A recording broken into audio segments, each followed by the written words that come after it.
بتفتحي الفيسبوك فبتلاقي دي اتجوزت، دي اتخطبت، دي مرتبطة، ودي خلّفت. وفي أي تجمُّع عائلي هتلاقي كل الناس بتسألِك إيه، ما فيش أخبار، ما فيش حاجة جديدة، ورّيني إيدِك كده، إيه ده ما فيهاش دبلة، وبتبتدي تقعدي مع نفسِك وتفكّري هو أنا فاتني قطر الجواز، هو أنا كبرت، هي العيال الصغيّرة دي بتتجوّز وأنا لأ ليه؟ الموضوع ده ما فيهوش هزار، ده من أكبر مخاوف البنات، أي بنت في الدنيا عدِّت سِن ال30 أكيد بتفكّر في الموضوع ده. أنا النهارده هاتكلّم عن موضوع من المواضيع اللي بتخوّف النساء. قبل أي حاجة أحب أعرّفِك بنفسي، أنا مريم عوزة ودي قناتي وأنتِ منوّرة الدنيا كلّها، ما تنسيش تعملي لي لايك، شير، سبسكرايب وتفعّلي زر الجرس عشان يوصلِك كل فيديوهاتي الجديدة. أوقات كتير لمّا بنسمع الكلام ده أو بنشوف بنات أصغر مننا ابتدوا إن هم يرتبطوا ويتجوّزوا وكمان يخلّفوا، بيبقى عندِك سؤال اللي هو طَب وأنا، أنا فين؟ هو أنا عجّزت، هو أنا كبرت، هو أنا كده القطر ده فاتني، هو أنا مش هاتجوّز؟ لمّا تيجي تكلّمي مامتِك أو أختِك في الموضوع ده تلاقي الرَد اللي هو ما تفكّريش في الموضوع، كل واحد بياخد نصيبه، ما تقلقيش. وأنتِ كمان ممكن تكوني بتقولي الكلام ده، لإن الخوف من عدم الجواز ما بيبقاش خوف من عدم الجواز، لأ، بيبقى خوف إن أنتِ تبقي لوحدِك، إن ما يبقاش ليكِ وَنَس، إنِّك مش هتقدري تخلّفي، خايفة من الوحدة، من المستقبل، وأصعب حاجة إنِّك بتحسّي إن الناس كلّها ماشية وأنتِ الوحيدة اللي واقفة بس في مكانِك. ليه الخوف ده بقى منتشر دلوقتي في المجتمع؟ هاقول لِك ببساطة، زمان كانت الحياة تقريبًا ثابتة، أنتِ هتدرسي، هتتخرّجي، هتتجوّزي، ما فيهاش حل تاني، لكن دلوقتي النظام والدنيا اتغيّرت، دلوقتي بقينا بندرس وبعد الدراسة بناخد دراسات عُليا وبنكمّل في الدراسة، بندوّر على شغل وبنشتغل، بنحاول إن إحنا نكون مستقلين ماديًا، بنحاول إن إحنا نسعى إن إحنا نكون أفضل، سواء كان بكورسات، سواء كان بتدريبات، أو أي حاجة تطوّر من مجالِك، إحنا نَفْسنا بقينا عايزين طول الوقت إن إحنا نتطوّر. وفي مقابل ده بيبقى الشخص اللي المفروض إن هو يتجوّزِك أو الراجل بشكل عام، هو عليه مسؤوليات مادية صعبة جدًا في ظروف اقتصادية أصعب، هو منين هيعرف يجيب شقة ب2 و3 مليون جنيه؟ والمفروض إن هو لازم يأمِّن لِك ده، دي أبسط حاجة إن هو يجيب لِك شقة، هو هيجيب منين دهب الجرام ب7000 جنيه وأنتِ لازم يبقى عندِك 300 جرام زي بنت خالتِك؟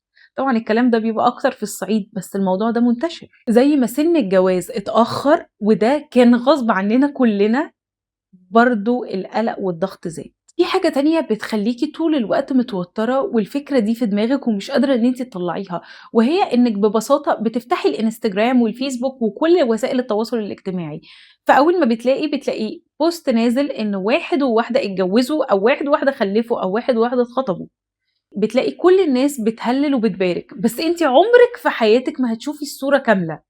في حياتِك، يعني أنتِ ممكن تكوني شايفة إن الشخص ده حياته مثالية، متجوّز ومخلّف وحياته جميلة وأنتِ شايفة الناس كلّها بتبارك لها، بس أنتِ مش هتشوفي هي إيه اللي ناقصها، يا ستّي هي داخلة تولد وهي عليها أقساط، مقسّطين تَمَن الولادة، هي دخلت تولد وجالها نزيف، هي دخلت تولد وفقدت حاجة، عمرِك ما هتشوفي الصورة كاملة، لإن أنتِ ببساطة بتشوفي الصورة اللي هُم بيبيّنوها. على وسائل التواصل الاجتماعي، وما أعتقدش إن حد هيبقى عايز يوصّل لِك إن هو تعبان أو بيتألم أو بيمُر بضيقة مادية، ما حدش هيظهر صورة ضعفه، أنتِ ما بتشوفيش غير الصورة الحلوة، فبتقارني نفسِك بيهم، أنا ليه مش زي الناس دي، مع إن هُم أنتِ ما تعرفيش في إيه في حياتهم، فأفضل حاجة ليكِ إنِّك تشيلي نفسِك من المقارنات خالص، وتقولي أنا الحمد لله بحياتي أنا راضية بيها. صدقيني إنِّك تقارني نَفْسِك بحد أو بالناس أو بأي حاجة مش هيوصّلِك لحاجة غير إن أنتِ هتخسري كل حاجة، هتخسري أهم حاجة عندِك وهي سلامِك النفسي. أنتِ هتروحي تحضري فرح صاحبتِك، هتشوفي الفستان بتاعها التحفة، الmakeup اللي يجنن، الفرح اللي معمول في فندق مش عارف إيه، أنتِ عمرِك ما هتشوفي إن هُم واخدين ديون عشان خاطر يعملوا الفرح في القاعة دي. أنتِ عمرِك ما هتشوفي هُم اتخانقوا كام مرّة خناقة قبل الجواز عشان خاطر يعملوا المظهر ده، أنتِ عمرِك ما هتشوفي هُم عملوا إيه عشان خاطر شقتهم تطلع بالمنظر ده، اتخانقوا وأمه اتدخّلت وأمها اتدخّلت ولأ السجاد ده مش عاجبنا وهنرجّع السجاد، في حاجات كتيرة أوي هُم مرّوا بيها، أنتِ بتشوفي الصورة من برّه، عمرِك ما هتخشي جواها. زي ما هم برضو شايفين الصورة من بره، مش شايفين انت عايشة ازاي. فانت لو انت دلوقتي لسه ما اتجوزتيش، انت بايدك اللي تخلي حياتك دي افضل، بان انت ما تقارنيش نفسك بحد، وتحاولي على قد ما تقدري ان انت تسعدي نفسك بنفسك. دي اهم حاجة. لو انت مش عارفة ازاي تسعدي نفسك بنفسك، احنا هنا في مشكلة. انت محتاجة تعرفي نفسك، محتاجة تقعدي معاها، تتكلمي معاها. انا بحب ايه؟ ورقة وقلم وطلعي اكتبي انا بحب ايه، انا ما بحبش ايه، انا بحب اكل ايه، انا بحب اشرب ايه، انا ايه اللي بيفرحني، انا ايه اللي بيزعلني. لازم تكتبي كل حاجة عنك وتعرفي نفسك، وتبتدي تجربي معاها. والله انا بحب اكل ريد فيلفت قوي، بنبسط بيها. خلاص انا هنزل اروح كافيه، انا بحب انهي كافيه، هروح واطلب لنفسي فيه الريد فيلفت واشوف انا هنبسط ولا لا. ما انبسطتيش يبقى مش هو ده، يبقى أنا هاعمل حاجة تانية. أنا هاروح ألعب في الملاهي لوحدي، هاجرّب، انبسطت انبسطت، ما انبسطتش هاشوف حاجة تالتة. لازم أمرّن نفسي وأعرف أنا باحب إيه، قبل ما أدوّر على حد يشاركني حياتي وأبقى مهتمة هو بيحب إيه هو وعياله. أنا عايزة أسألِك سؤال، لو إحنا دلوقتي عندنا بنتين، واحدة متجوّزة وتعيسة بيضربها وبيهينها، وواحدة تانية مش متجوّزة ومستقلة نفسيًا واجتماعيًا وماديًا، يا ترى مين فيهم اللي ناجحة؟ المتجوّزة وبتتضرب والّا اللي مش متجوّزة وبتشتغل؟ لو سمحتِ اكتبي لي تحت في التعليقات مين الأفضل. المشكلة إن المجتمع بيورّينا بس إن هي الست المتجوّزة هي الست الناجحة، وغير كده هي مش ناجحة. إيه يعني أنتِ وصلتِ لشغلِك بقيتِ مديرة، إيه يعني؟ بس مش متجوّزة. لأ، أنتِ فايتِك حاجة مهمة. بس لو إحنا ركّزنا إن الجواز ده هو جزء من حياتنا مش هو حياتنا، الحياة كلّها تفرق، ووجهة نظرنا للحياة هتتغيّر.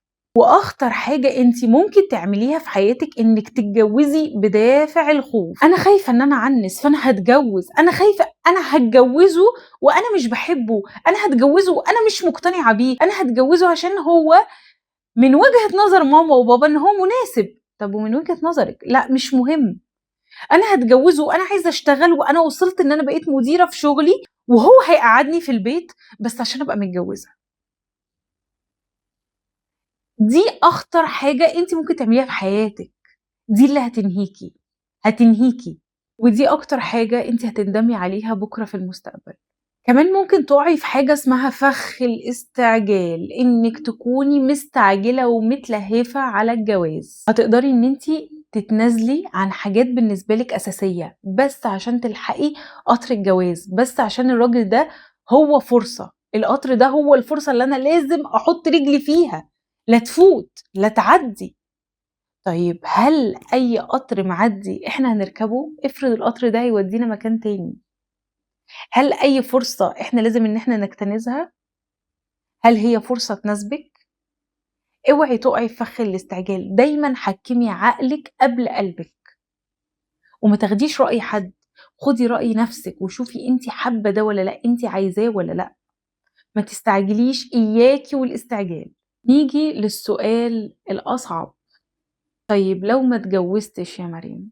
طيب لو ما اتجوزتش يا مريم؟ السؤال ده بيوجعني أنا شخصيًا، بيألمني، باحس إن هي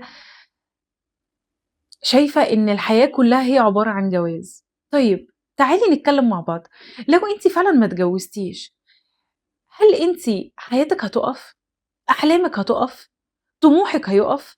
الحاجات اللي أنتِ بتحبيها هتبطّلي إن أنتِ تعمليها؟ هل لو أنتِ ما اتجوزتيش الدنيا هتبقى سودا؟ لو إجابتِك على الأسئلة دي هتبقى سودا، حياتي هتُقف وأحلامي هتُقف، وأنا ما فيش حاجة في حياتي غير إن أنا عايزة أتجوّز، فإحنا دلوقتي قدّام مشكلة أصعب من مشكلة عدم جوازِك، وهي إن أنتِ رابطة أمانِك وحياتِك واستقلالِك وأحلامِك وطموحِك بحاجة مجهولة، مش عارفين هي هتيجي والّا لأ. فأرجوكِ عيدي حساباتِك، عيدي أفكارِك، رتّبي أفكارِك، اكتبي في ورقة وقلم، اكتبي أنتِ بتحبي إيه، أنتِ عايزة إيه، أنتِ نِفْسِك في إيه، اكتبي أنتِ دلوقتي إيه اللي لازم تعمليه عشان تبقي أحسن، عشان ما تربطيش نَفْسِك بحاجة يا عالِم هي هتيجي والّا مش هتيجي، ووقت ما تيجي مش لازم إن أنا آخُدها، ممكن الحاجة دي تيجي والجواز ده ييجي والشخص ده ييجي بس مش مناسب ليّا، فخلاص مع ألف سلامة. لو واحد هيملي عليا شروط والشروط دي هي مش مناسبه ليا، خلاص انا مش هقبله، مش هدخله حياتي. في رجاله ما تستاهلش ان هي تخش الصالون وتقعد مع البنات، في رجاله ما تستاهلش ان هي تقعد معاكي، في رجاله ما تستاهلش ان هي تشوفك. يا ستي اعرفي قيمه نفسك، يا ستي قدري نفسك، يا ستي اعملي لنفسك كيان وهاله، بحيث ان الراجل اللي يجي ويبقى عايز يرتبط بيكي يبقى عارف ان هو داخل على كيان مش سهل، على انسانه مش سهله، على واحده مش موجود منها، يبقى مقدرك لما يجي يتقدم عارف ان هو هيحطك فوق دماغه. ايه الصعب في كده؟ مش اي حاجه احنا بناخدها، ما بنرضاش بالفتات، ما بنرضاش باشباه رجال، لازم نرضى براجل محترم، راجل متربي، راجل عارف يعني ايه رجوله، يعني ايه قوامه، يعني ايه يصرف على مرأة، يعني ايه يقدرها. مش اي حد هتتجوزيه، وهي فرحتي انت اتجوزتي وبكره اتطلقتي، مش هينفع. انا انفعلت ولا ايه؟ في ناس مثبته حياتها، لما اتجوز هبقى اعمل، لما اتجوز هبقى اسافر. ماما تيجي تقول لك ايه، تقول لها انا عايزه اروح دهب يا ماما، لما تتجوزي بروحي مع جوزك. اللي انت بتعمليه ده كده غلط.